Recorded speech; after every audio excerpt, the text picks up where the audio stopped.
Hello, I'm Dennis Galecki. Welcome to the 611th Imagine Greater Buffalo program. The first 600 Imagine Greater Buffalo were audio recorded at the downtown Buffalo and Erie County Public Library and are available at Internet Archive. The last 220 of the 600 Imagine programs are on the Buffalo and Erie County Public Library YouTube channel. Today's program is the 11th on our new Imagine Lifelong Learning YouTube channel. This program is created by the Center for the Study of Art, Architecture, History, and Nature, or C-SAAHN, as I like to pronounce the acronym, and by ImagineLifelongLearning.com. Now, our speaker today is Carrie Stiver, Dr. Carrie Stiver. Carrie is the executive director of Buffalo-Niagara Heritage Village, an entity that's been in the area since the early 1970s and has been relocated. And well, we're going to hear the story from Carrie directly. Carrie, tell us, give us a little background. What happened in your life to allow you to end up where you are right now as executive director of Buffalo-Niagara Heritage Village? A bit of a windy path, to be honest. So my original background is actually in museum conservation. So I went to the University of Delaware for art conservation, and I ended up in Buffalo by way of my husband, who grew up here. And so I worked at the Strong Museum in Rochester for a little while. I was their director of conservation, and I left that position to go do my PhD. And while I was working on my PhD, I thought I should probably get involved in the museum community locally because I had been traveling. I had been commuting from Amherst to Rochester. So I looked around for some opportunities and I ended up joining the board of trustees for this little museum called Buffalo-Niagara Heritage Village. And so I was on the board for a few years, and eventually the executive director that we were working with at the time moved on, and I somehow ended up in the hot seat. So here I am several years later, and it's been a great ride. A windy road, but really the pieces connect nicely. So bring us up to date. You're celebrating USA 250 in a special way. Tell us about it. Absolutely. So the Erie County Historical Commission, which I am a member of, has partnered with many of the cultural organizations in Erie County, with the New York State 250 Commission, with Visit Buffalo. We have so many incredible partners who are coming together to find different ways to acknowledge and commemorate and celebrate the 250th anniversary of our nation this year in 2026. And so BNHV is involved in that effort. We are doing some fun things this year to help tell our part of that story. Good. Well, let's hear the Buffalo-Niagara Heritage Village part of that story, because yes, we're both on this Erie County Historical Commission, and it is focusing now on, well, 250, but it's going to have an ongoing life, and it isn't just about this year, but this year is a wonderful time to review the history of all the groups that are members, all the different organizations, including yours, and archive their history. That's the point of this Imagine Lifelong Learning YouTube series that we're doing for the county, and as many members as possible as I can get into doing it in this year. So Carrie, take it away. Tell us about Heritage Village. That's right. And, in Erie County here, we don't have a lot of direct revolutionary history. And so from our perspective, we're taking the 250th as an opportunity to reflect on 250 years of American history, of Erie County history, of our collective story, and really take stock of where we've been, how we got to where we are now, and really what we want our future to look like for our communities and for ourselves. And so BNHV is taking that idea and using that as a way to share the history that we tell, which is the history of agriculture in the Buffalo-Niagara region. So we'll get into that, but first a little bit of introduction if you're not familiar with Buffalo-Niagara Heritage Village, or BNHV as we like to say for short. So BNHV is the nonprofit successor to the former Amherst Museum. The Amherst Museum was first formed in the early 1970s, and it was actually a department of the municipal government of the town of Amherst. So all the employees at the museum were town employees, and the museum was funded almost fully through the town budget. So at BNHV, we have 10 historic buildings, and all of those buildings were moved by the Amherst Museum back when we were that former entity, and they were moved to our campus from their original locations throughout the town of Amherst and Williamsville. They were chosen for preservation for a variety of reasons. Sometimes it's their importance to local history, association with a significant figure, unique architectural details. There were a lot of reasons why these buildings were preserved, but luckily they are a wonderful collection that we can use to tell a variety of stories, which I'll get into a little bit later. So the buildings at BNHV were all moved between the 1970s and the 1990s. And this was when the town was rapidly expanding, and the construction and all the activity going on really threatened the preservation of these buildings during that time. But then in 1994, the town of Amherst adopted their historic preservation law, and that really shifted the idea of preservation from physically moving these buildings to preserving them in their current locations, what we call in situ. And so no more buildings have been moved to the museum since this time, because it's really preferable to keep them where they are so that we can continue to enjoy them as part of their community. So after moving all these buildings and creating this wonderful museum, it was in about 2010 when the town board made the decision to discontinue the government operation of the museum, and we were transitioned into the nonprofit. And at this time, there was an understanding that the nonprofit needed to have a little bit of a broader appeal to survive as a non-government funded entity. And so the mission was broadened to include the entire Buffalo-Niagara region. And that's when we changed the name from Amherst Museum to the Buffalo-Niagara Heritage Village, BNHV. So even with the expanded mission, we do continue to steward the history of the town of Amherst. We are the officially appointed town historian, and our artifact and archives collection includes essentially all of the significant physical history of that community.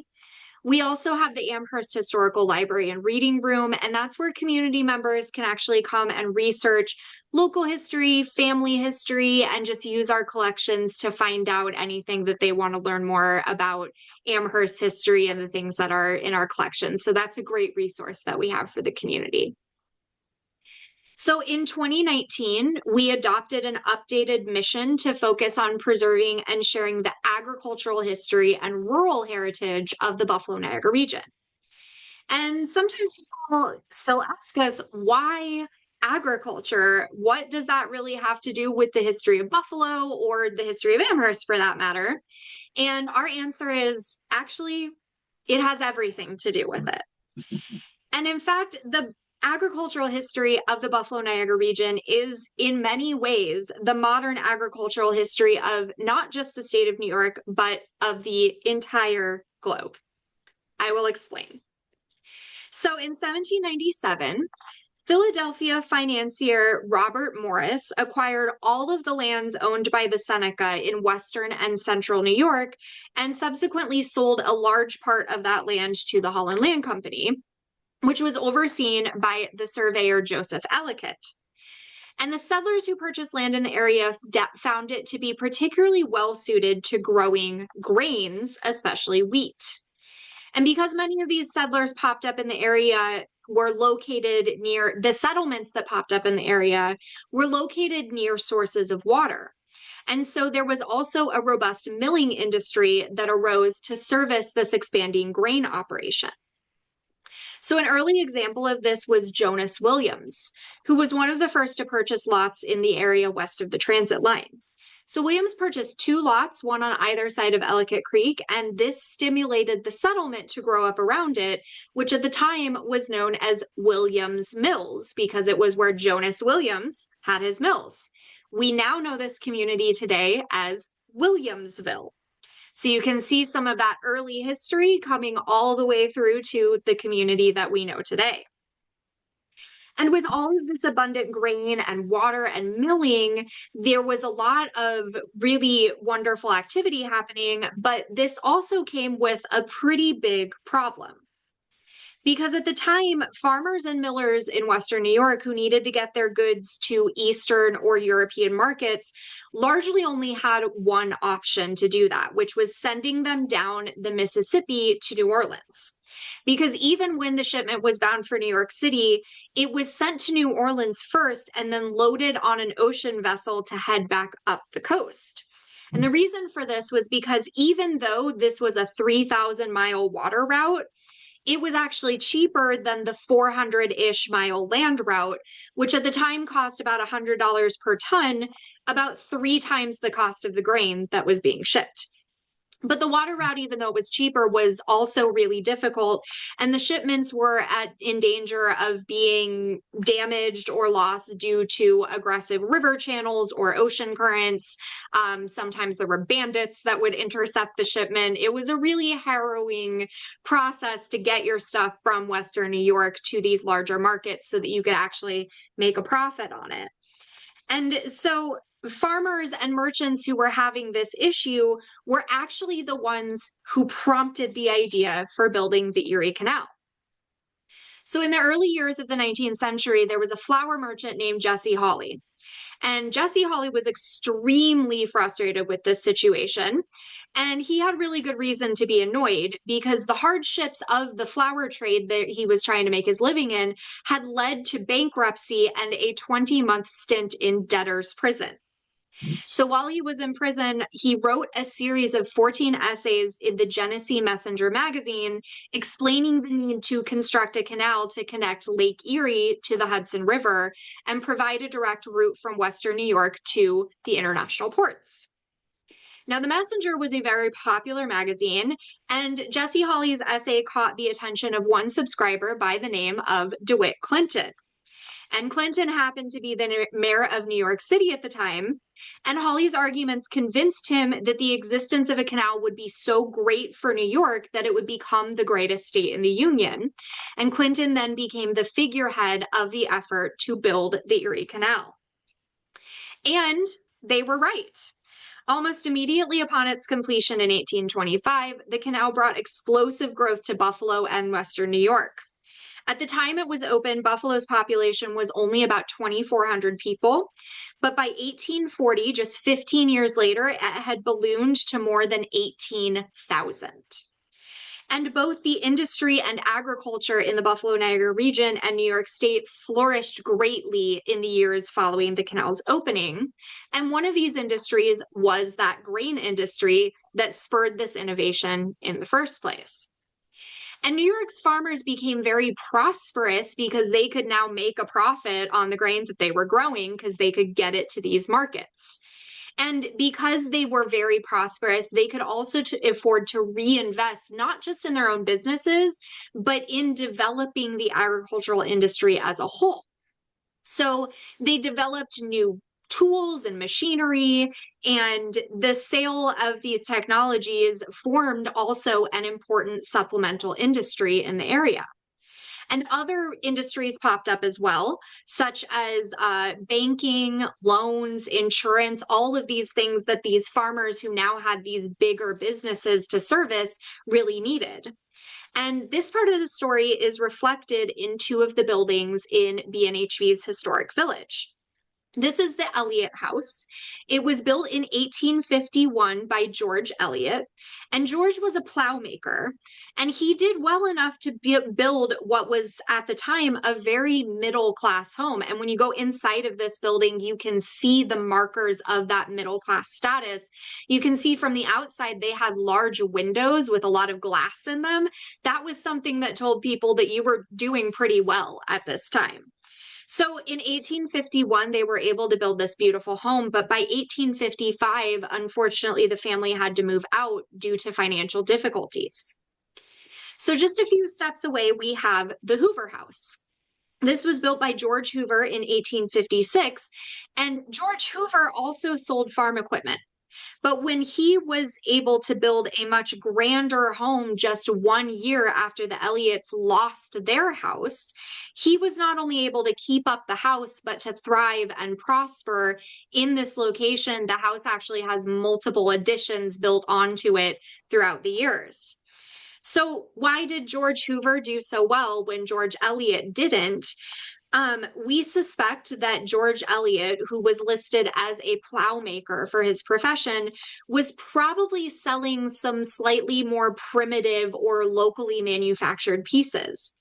And after the Industrial Revolution, mass manufactured plows and steam powered machinery became available and really took over this market. And we think that George Hoover was probably more on the cutting edge of this more mass produced machinery. And in addition to that, George Hoover actually had his hand in several of these different industries that we talked about that were popping up around the agriculture community. So first of all, he was one of the founders of the Erie Niagara Insurance Company, which continues to operate in the Buffalo region today and also generously supports the preservation of their founder's home at BNHV. But George Hoover was also a farmer himself. However, it's important to note he probably was not out there plowing the fields with his own two hands. George Hoover's farm was a very large, multi-hundred-acre farming concern, and he was actually an example of the larger commercial farming operations that developed as the agricultural industry exploded after the Erie Canal opened up.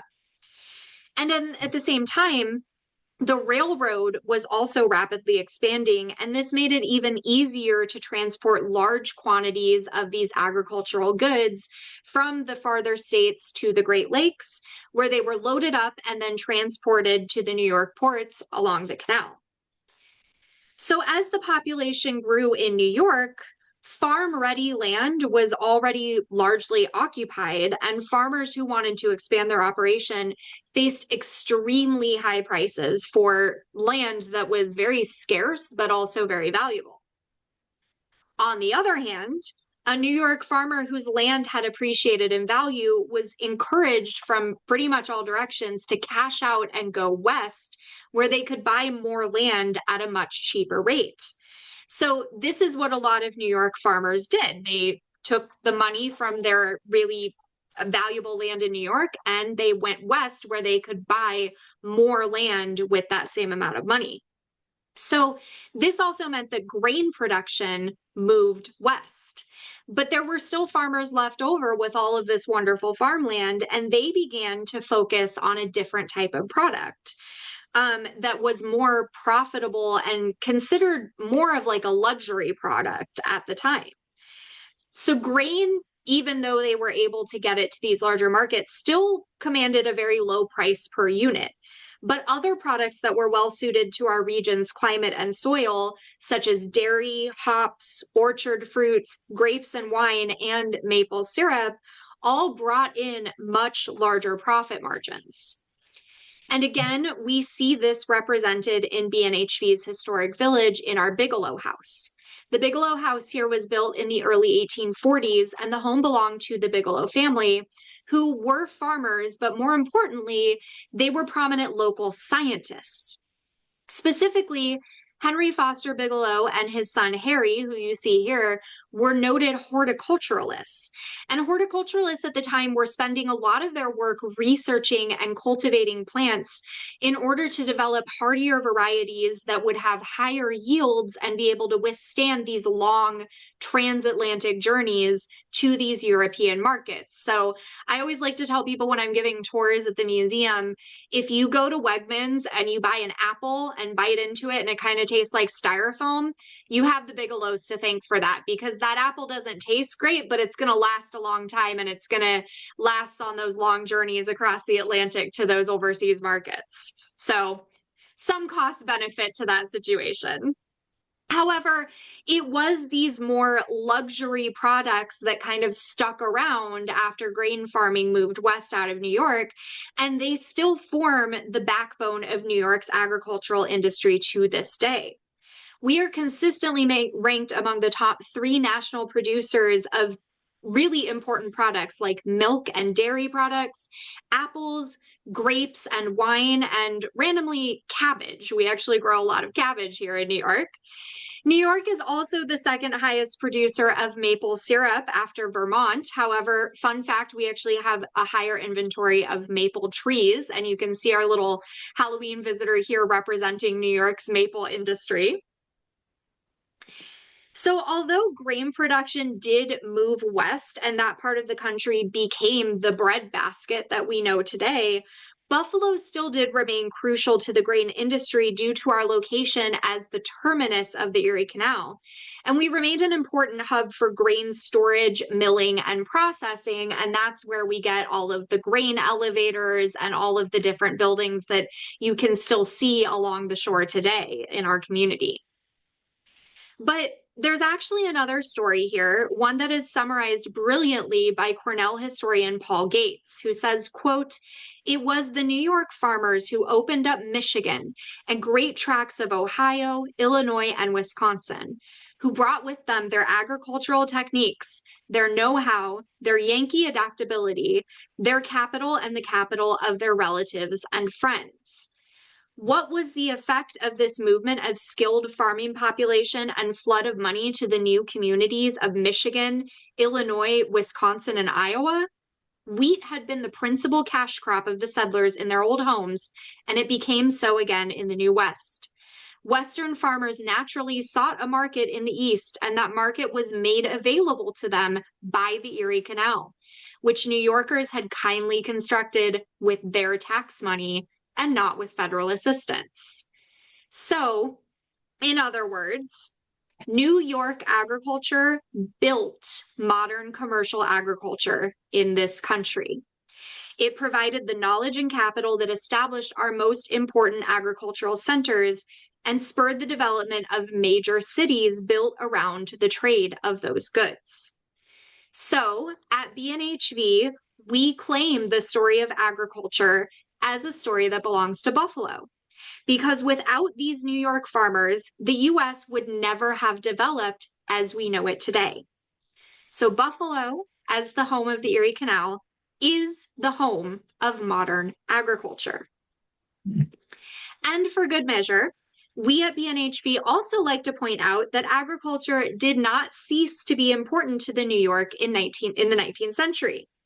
Nearly a quarter of the state's land is still used for agriculture today, and employment in the sector reached a high of 970 million in 2021 and produced approximately 3.3 billion in gross domestic product.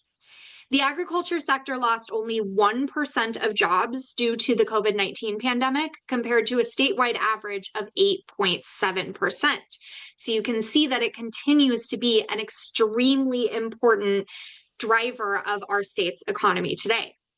But as a museum, it is also our responsibility to share the entire history of our mission. So the history of agriculture is not all sunshine and rainbows. The Erie Canal helped develop global agricultural trade practices that can be directly related to this growth and the wonderful things that have happened in our community. But it's also linked to issues such as displacement of Indigenous peoples. And also, in more modern times, it can be directly traced to things like food shortages that a lot of us experienced during the COVID-19 pandemic.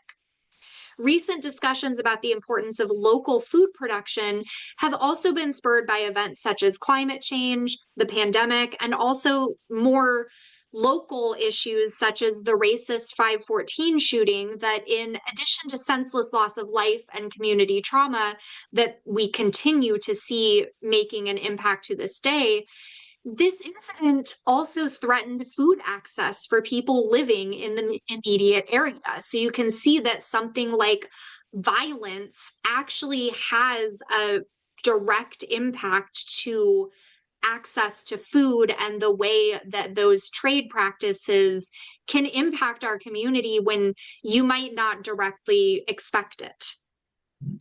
So these are just a couple of the many, many examples of why we at BNHV claim the story of agriculture as one that belongs to Buffalo, Niagara, but also as a story that is ongoing and affects each and every one of us and our entire community every single day.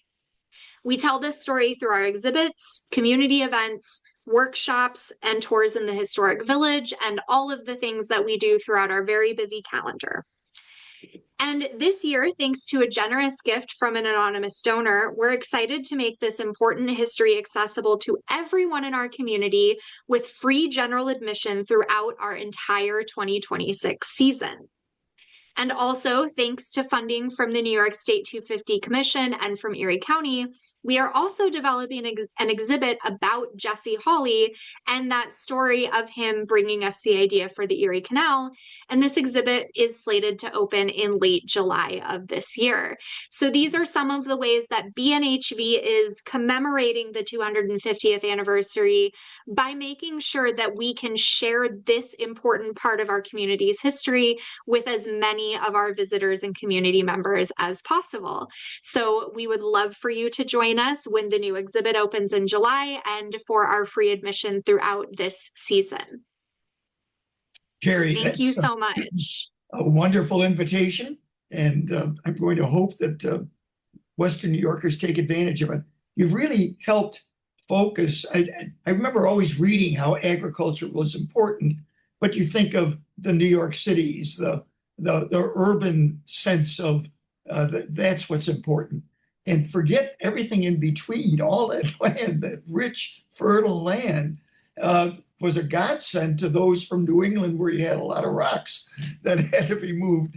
And that's why this was so attractive. And then finally, the Erie Canal does get you out into a global thought process through the Great Lakes, through the Mississippi, et cetera. So it is a story needs to be told, and you're the right group to tell that story. I mean, it's in many ways that we talk now about Industrial Revolution 4.0, and that helps set a context for 1.0.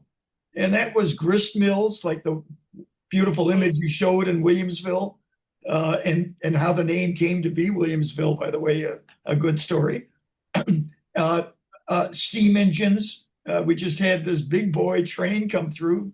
That steam is all about Industrial Revolution 1.0. Which is your story, and a few others in town. The Hull House has a story like that. There's a group out, the Friends of Griffin Mills, that are trying to tell a East Aurora component to all of this. So good luck to all to help those kids that I see in this picture in front of me grasp the context for why they learn, why they go to school, why that they're part of some community, and that their role is to grow up and help make the community prosper, their families prosper, themselves prosper. That's what I hope this history focus that we're fortunate to have Erie County focus on, and you've been a leader in that effort, so that it's not just one entity telling its story, it's all entities tied together over a common theme. That theme will change. Erie Canal last year USA 250 this year, and others will be lined up. Eventually we get to Buffalo's bicentennial in 2032. That's the context that I hope these YouTube productions are helpful for teachers, maybe showing in classrooms, families becoming greater aware. So, Carrie, you've done a great job, great pictures. Thank you for putting this together. Any closing thought that you want to leave? Again, emphasize this wonderful grant that you received, donation to make it free. Free is good. There's no excuses, folks, when things are free, and they're in your own backyard on top of it. So I hope you have a lot of good volunteers to handle the crowds that you should expect, especially as you finish that July museum piece that you're talking about, storytelling. Anything else to add? Yeah, absolutely. It's just such a gift to be able to have that free admission this year so that we can really make those ideas as accessible as possible to as many members of our community as possible. And, as a part of that broader 250 commemoration, we sort of created 9 themes with the Historical Commission to guide the commemoration. And so BNHV, with our connection to agriculture and industry in the Erie Canal, our theme that we're kind of working under is the theme of innovation and progress. The Erie Canal is, a prime example of that entire idea. But throughout the community this year, we've got groups and organizations and museums working on the idea of unfinished revolutions, right? Like, what are we still needing to do to make this, as we say, a more perfect union for our community and for our neighbors and for ourselves? We have the idea of we the people, which, is being interpreted by that wonderful working group as who are the Americans that we talk about when, we're telling these stories, and really making sure that we include all of the American stories throughout those past 250 years. There are 9 different themes that are being worked on by all of these different groups, and they've got wonderful, wonderful programs and opportunities for learning available. And I would just point the audience here to eriecounty250.com, where that calendar is living. And then also on the Visit Buffalo website, the calendar lives in both of those places. So you can learn about all the different wonderful opportunities to learn about those different themes and how they're being interpreted by our cultural community this year. Most of it is free because of the wonderful funding that's been made available to us. So it's really a great time for everybody to get out and learn as much as possible so that we can all move forward together and, figure out how we want to make this place even better than it is today. Indeed. And you pointed out how current events, the East Side, the food desert notion, boy, it would be wonderful if in these gardens, immigrant groups are working with Western New York Land Conservancy, develop some land in the Orchard Park area that they farm themselves. The entity owns it. Each one then becomes their own business people, growing specialties that they're used to growing in their home countries, and then having the food for the neighborhood here back in Buffalo. So there's all these creative ideas surfacing because of organizations like yours that are trying to point to the value, the understanding, and the importance of agriculture in this case. So, Carrie, thank you. Well done. And you're right in pointing to the county's efforts. We're quite fortunate to have a history-minded county executive.